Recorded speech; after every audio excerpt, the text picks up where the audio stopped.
recording. Where do I go to train and learn? Now, that's a question we get asked. We've asked ourselves and asked by people around us. And that's a question anybody that's kind of bought stuff from us, anywhere else, has asked themselves or their buddies. Because you go buy a rifle, you go buy kit to support it, and because you're a responsible person, you want to learn how to safely use that in a responsible manner. So you ask your buddies and everything and look around your area. Where can I go train? Where can I learn? Where can I get better at using my gun and kit? Because the ranges around you are flat ranges with incredible FUD lore, rules and regulations, 1 round a second kind of things. The courses in your area or that are reasonably available to you may only be once a year, or right now they're currently out of your price range. So you're like, man, I just want to get outside and train with my buddies or do something like that. Today, we're going to answer that question to the extent of how to figure out where you can go outside. So we're going to briefly cover all of that, kind of things to do, to look at, to get you pointed in the right direction so you can figure out where you can go outside pretty much no matter where you're at. We're going to start off with a piece of advice first, and that way you have reasonable expectations as far as, what you should be doing and doing it the right way. So let's cover that piece of advice real quick. All right, so this piece of advice is going to piss some people off. It's going to make you mad because I'm going to use one word that's, taboo no matter what community you're in. So this piece of advice is, once you and your buddies find a nice piece of land to go shoot on, to go camp on, to go do whatever training you're going to do, you have to gatekeep that spot from irresponsible people.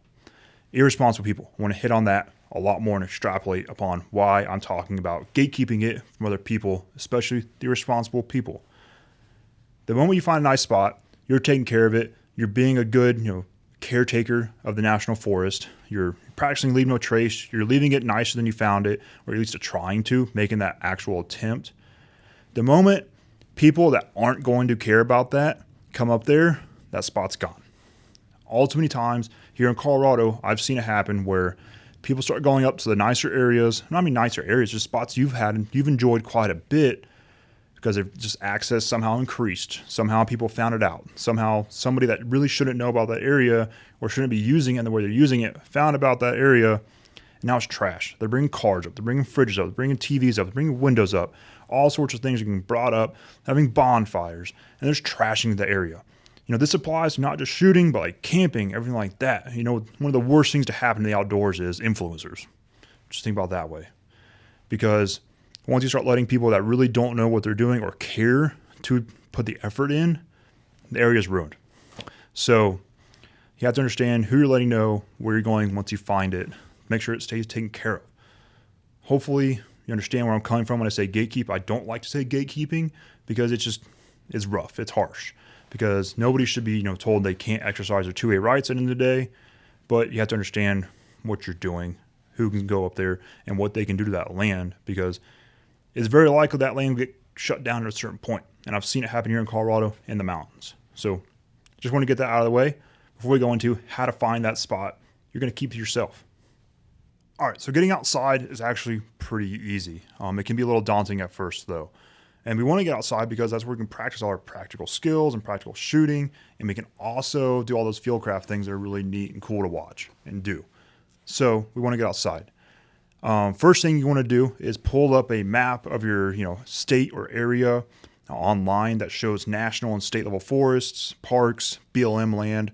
There's a lot of resources online for those kind of things. So you're going to want to find one of those online. We'll try and link one in the description that is pretty good to use and easy to use.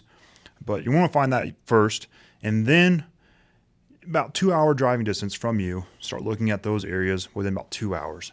Now, 2 hours sounds like a lot, but also think about the fact that once you hit a mountain road or in the woods on a forest road, you're not going 60 miles an hour anymore. You're going 40, 30, 20 miles an hour. So your drive time increases even though your distance doesn't. So think about that. But that's the first thing you're going to do is just find the areas that are state, national, BLM kind of lands and parks. Find those areas and identify them, write them down. Now, next, you're going to start looking at regulations for each of those individual areas. So national parks, national forests, state land, BLM land, they all have different regulations, different things you can do, and what you're allowed to do through, can you shoot there? Where can you shoot?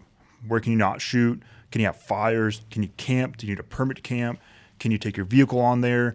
what do you need to do to get on that land to use it? Because these regulations are important for keeping it, clean, keeping it healthy, keeping it a safe area to be. So you want to look at those and make sure you can do what you want to do while you're there. Because the last thing you want to do is be doing something you're not supposed to do and you get in trouble, because then, it's just a whole cluster of bad things. So once you've done that, you're going to start doing some map recon of those areas. So you've identified a spot in a national forest, national park that you can go on to and do these kind of things, or, wherever it may be per your state. Map recon it. Find some areas within that land that you would want to go to shoot. You can get in fairly easily with your vehicle. You can park and walk fairly easy with your gear. So you're going to want to find those kind of areas. Same thing you do when you go camping kind of things. So do some map recon and make sure those areas still fall under the regulations you've kind of found within the national forest or park or state lands, BLM lands. You're going to really want to check for private land, because unless you're in a wilderness area, which are few and far between, unfortunately, there's more than likely going to be private land where you want to go. You found this great spot. It's a great open area. It's down a draw. There's a wide shooting lane, you can find on the map recon from satellite imagery and topographic stuff. You found this great spot, but then you check private land. It's owned by somebody. There's a house right where you want to go. So you definitely want to check private land usage and all that. And, is it state land within federal land that the state says you can't go on, things like that? Is it a SWA? Is it a, stuff like that. So using a paid service like Onyx Hunt or Caltopo, or there are some free services you can use as well to find that private land within, national parks, national forests, everything like that. Use that and check the area during your map recon to make sure you can actually go there and do what you want to do. Now, once your map recon's done, you got to do site recon. You got to get out there. So, it's a big, busy process you got to do to get there. But we use everything I'm talking about right now just to find filming areas, just to find areas I can go and we can go carry guns out in the woods, do what we want, and be okay to do whatever we want. So you got to do site recon next. Get your buddies, get in the car, truck, whatever it may be, go down to that national forest that's near you and look at the area. Because, if you've ever done anything like this, that satellite imagery can look nothing like what's actually on the ground. Maybe the satellite imagery is a few years old, something's changed, they've changed the road's not actually passable anymore because people were irresponsible, went down there and decided to turn part of that road into a big old mud pit so they can take their trucks down, something like that. So do your site recon before you commit fully to that area. But once your site recon's down, now you probably found a spot. The next thing is you're going to be disappointed when you find that spot, probably, because if you go on a weekend, it's probably occupied because somebody else found that spot for you. So you're going to want to go out there and have your expectations set a little low at first, unless you found somewhere kind of remote, because that's where you really want to go is remote, but you also want to have an easy spot to get to. So, take that into consideration when you're looking at these areas. Is there people there? Are they nearby? If I'm shooting there, are they too nearby? Are you going to be concerned with them going off and doing things in the wood because you're nearby shooting? Things like that. For us, we go film on the weekdays. Nobody's up where we want to go, but people are there during the weekends. And we can tell people are there during the weekends because they leave their trash. They leave their fire pits, not really well put out or scattered, stuff like that. So, all things taken into consideration is it might be a really good spot. People might be there as well. So when can you go that they won't be there? Probably during the weekdays. So doing all this, you've hopefully found one or a few spots where you can get outside, go outside, train, camp, get with your buddies, and just do some fun stuff and learn how to shoot your gun properly, do some practical shooting, do some field craft, everything in between. Just touch some grass. And also set your expectations to where maybe one area is just good for hiking. You can take your backpack, maybe wear your chest rig out there, and just hike, get some steps in, get some elevation, go down some hills, go up some hills, do all that kind of stuff with your backpack, but maybe not with your gun. So kind of, assess where that area is best suited for you. Here in Colorado Springs, it's a military town. So going to Garden of the Gods, you see a lot of guys wearing their plate carriers running around, carrying their backpacks running around. Red Rocks, same kind of thing, just down the street, running around, carrying their stuff because they're in the military, it's their time off, they're doing what they need to do to stay in shape.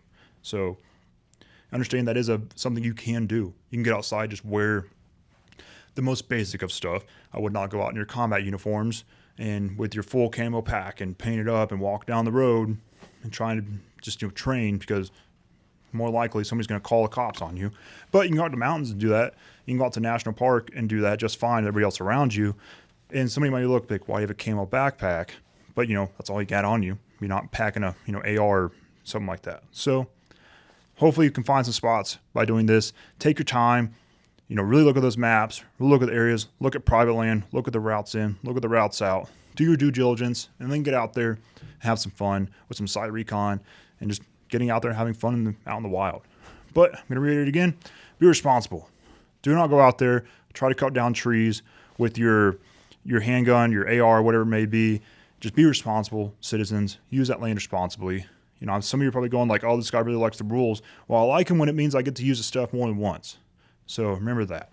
Don't just act a fool out in the woods, because that's how all of us get to enjoy the woods and to keep them available to us. Because, I'll use Colorado as an example again. It's when even just hikers, there are mountains that are on private land that people are allowed to go hike that are closed down now because hikers they're just trashing the area. They're overusing the trail. So you just got to think it applies to everybody, not just you and your direct buddies. It applies to everybody. So, yep. Let's move on to the next option for training, and that's at home. This is the boring kind of answer to where do I go train, but it's a good thing for anybody to be doing. Now, you're probably doing dry fire, or you've heard of dry fire. You can do the same exact thing with your kit at home.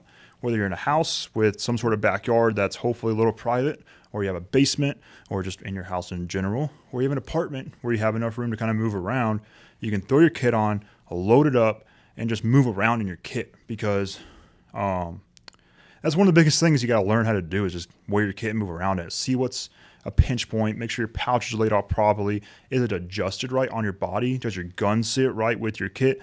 Are you putting a pistol belt on with a big old plate carrier that's stacked up to the point where you can't even get to your pistol? So you can learn all those things and avoid having to figure it out in the mountains or the woods by just putting it on at home and trying it out there. So just do some dry firing with your kit on. I think anybody and everybody should be doing that, even if they do have access to a really good spot out in the mountains or the woods. I say mountains because we have mountains, but woods in general, everything like that.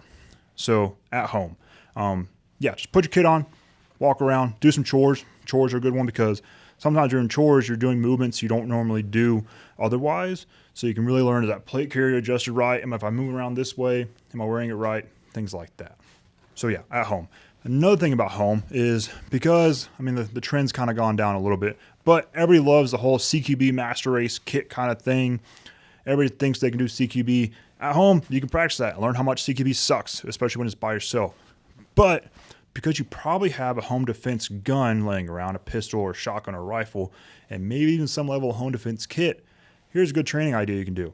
Set your alarm for 3:15 in the morning, have that thing wake you up, throw your kit on, and react to a home intruder or home invader, whatever you want to call them, and see if you can do that. See if you can clear the house with, hopefully empty gun, everything like that, with your eyes half open, checking your room, checking your kids' rooms, letting your 70 pounds of weaponized autism out of its kennel so it can go attack whoever it may be coming to the front door.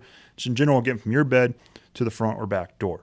So you can practice that pretty easily at home and get some reps in and see how that feels, because it's not fun. But yeah, that's at home. Now, let's touch briefly on the whole training aspect, everything we've been talking about. Talk about how to get out there. Let's talk about what to do once you're out there. 70 pounds of weaponized autism. Training. Now, you're coming at training from two different approaches. Either you know nothing, or you know a little bit or a lot of something. But either way, you're looking to improve and build your skill set and just have some continuity in your knowledge base. So no matter which way you're coming from, you're looking at the same goal. Now, we don't train. I don't teach anything as far as training goes. But I'll give you some tips when it comes to training if you don't have an instructor right there with you. It's just you and your buddies, and you've checked yourself as far as what you actually know and what you can actually teach. Because just because you know something very well and you're actually pretty good at it does not mean you can teach it. It just is what it is. There's some things I know that I can't teach. So is what it is. But going from that, you can video yourself doing things and then check yourself against videos of other people that you know what they're doing and kind of verify, get rid of some bad training habits that way. And just do it over and over and over by videoing yourself, having a buddy video you. You can do a lane on the shooting, on the flat range. You can do a lane, video it, check it, do it again, video, check it, do it again, fix yourself that way. Do a movement, video it, do the movement, critique yourself. You get what I'm saying right there is just video yourself and have some sort of record of what you're doing and whether you're doing it right or wrong. Because, you know, if you don't have an instructor there to tell you, no, you did that wrong, guy, you know, nobody else is going to do that unless you video yourself and are really set on critiquing yourself. So that is one way to train. You're not going to learn everything that way. I'm going to say that right now. You're not going to become some sort of master level shooter or movement expert just by videoing yourself and critiquing yourself. But it's one way to start, and it's one way to get somewhere. And then just checking you and your buddies, you know, understanding what do you not know, what do you know how to do, am I competent enough to even try and do this in the first place? Because the last thing you want to do is go out there and do something unsafely. So check yourself, check your buddies, stay safe. So that's training. I don't want to hit, again, like I said, we don't train. We don't teach training. So I don't want to, you know, get into that whole spiel other than find a course that you can go to, go attend that course. Even if it's just first aid or CPR, stop the bleed, go do that course and get some actual training on there rather than just Instagram or YouTube training. Get your hands on with an actual instructor. Find a, you know, shooting course where somebody's doing some with pistol or carbine, whatever it may be, and get some actual instructions on how to use your gun, your rifle, your pistol, somewhere you can wear your kit and get some actual hands-on instruction from an instructor that only cares about you doing good, because once you leave, they don't care about you. They just want you to do well while you're there. You know, so you get what I'm saying there. But I will say, as much as you can do on your own, go get some legitimate training if you're able to, and you're able to travel to that area and do that weekend or week course. But yeah, let's close this video out. All right, so I hope you enjoyed this video. Hopefully answer some questions as far as how to, you know, move in the right direction. We'll try and include some links in the description as far as like some good mapping services, because that's the biggest thing is how do I find a map that I can use to identify the areas to go to. But from there, it's all on you. I can't hold your hand through too much of it. And if you ask me, where do I go film? I'm not going to tell you. I'm just not going to tell you. But yeah, so hope you enjoyed this one. Hope you learned something. If you have any questions, leave them below. Any advice for other people, leave it below, please. And otherwise, hope you like this video. Thanks for watching. Appreciate you watching, and I'll see you in the next one.